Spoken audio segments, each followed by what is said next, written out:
Hey everybody, Don't Blink here again, back from the dead with another gameplay commentary for you guys. Sorry I haven't put up any videos recently. Kelsey, my girlfriend, and I have been moving to our new apartment, so that's the reason for that. Now, if you saw there at the beginning, I was, usually you parachute in as an attacker on this map when you're playing in Rush. But there's a glitch that you'll encounter every once in a while. It's pretty rare, where your parachute doesn't deploy, and if it doesn't, don't panic. Just take advantage of it. That's my advice.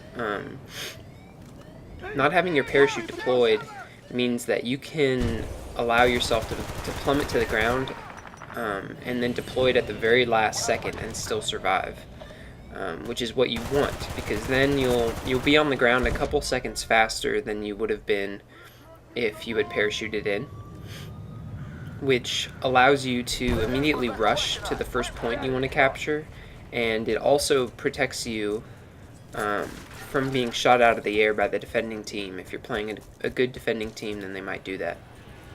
Now, I'm playing Rush on Port Valdez as a medic using the Type 88 LMG, the MP443 Grok, improved healing factor medkits, and magnum ammo. And right there I was looking between the gap in the fence and the ground in order to see if there were any defenders coming to disarm this point. Now, I promised you guys this this match in my previous video, and my reason for putting this match up is because I get a good KDR. I only die once, so that means a lot of continuous gameplay for you guys. And then it's also a very short match, which usually doesn't happen in Rush mode. So I don't have to cut it up, and you guys can just see the gameplay as I saw it as I was playing this match. And finally, the other reason why I really wanted to put this match up is because I arm or help a teammate arm every single point except for one in this match. So if you want to see how I approach each point on Port Valdez in Rush mode, then keep watching. Now, some strategies that I use in Rush mode are, number one, I rush. That's the most important strategy, and I have to recommend and kind of exhort you guys to rush in this game mode. Not enough people do it. I see a lot of people who are perfectly satisfied with just camping as an attacker in this game mode, or if not camping, then just very slowly pushing up the front line. And right there, my teammate could have saved me, but he was too busy trying to get the knife and ended up getting killed himself. But anyway, you gotta rush in this game mode. It will keep the defenders on their toes, and it'll also prevent the defenders from getting too entrenched in some sort of camping position.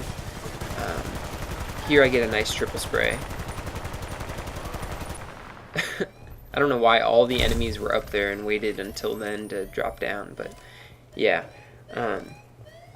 So rushing is gonna allow you to keep the defending team on their toes and kind of prevent them from getting too comfortable in their positions. If you're constantly arming the points, even if you're not successful in destroying them, you're gonna prevent the defending team from getting comfortable wherever they may be hiding out or defending from.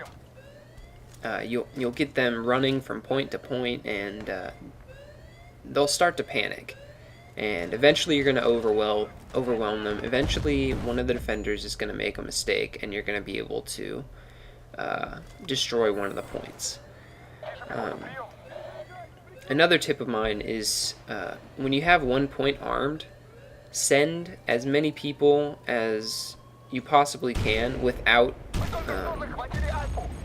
abandoning the point that's armed. Send as many people as you possibly can to the second point and try and arm that.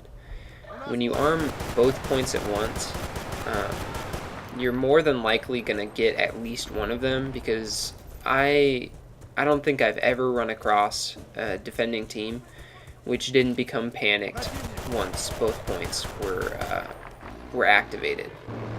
So that's my second tip. And then my third tip is when you're rushing and a new set of points becomes available to you, like those 2 points B and A right there, the third set just became available for me to take. Rush as quickly as you possibly can to the point which is easiest to destroy first. And the reason why I do that is because when there are 2 points available, your team is more than likely going to split up. And that makes it harder for you as attackers to take either of the points.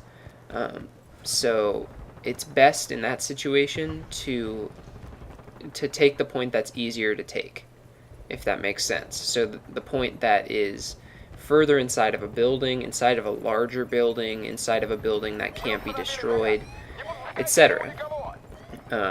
Just use your judgment to decide which point is easiest for you to defend at that given time, and attack that one. See here, if I had been at point A, I would have been in that tiny little portable building, and that guy would have seen me, and I wouldn't have gotten him so easily. He probably would have returned fire. So there we go. There's point B, and then I go to the more difficult point to take. And point A is definitely the more difficult point to take in this set of points. You're in this tiny little building. All of the walls can be destroyed, and there are lots of windows in, and it's just, you're much more vulnerable as an attacker. We get point A here, but let's kind of go over this map in particular. The order in which I take the points on Port Valdez in rush mode as an attacker is I take A first for the first set of points, and then for the second set of points I take A again, and then for the third and fourth sets of points I take B. And that's just because they're, in my experience, they're easier to take. When I do that,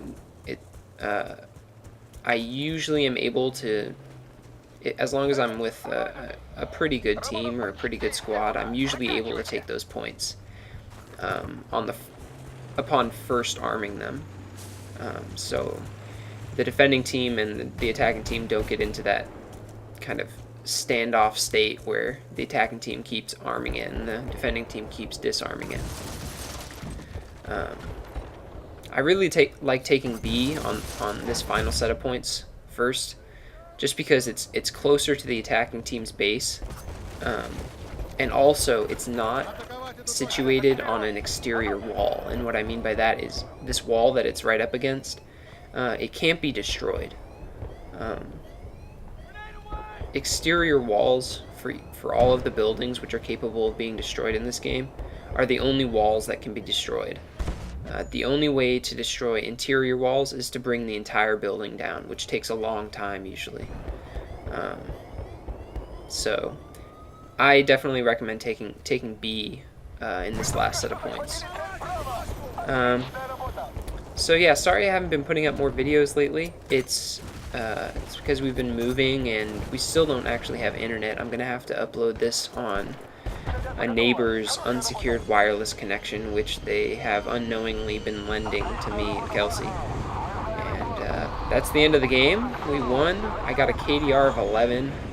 It's just because most of the people on this server dropped between the game previous to this one and this one.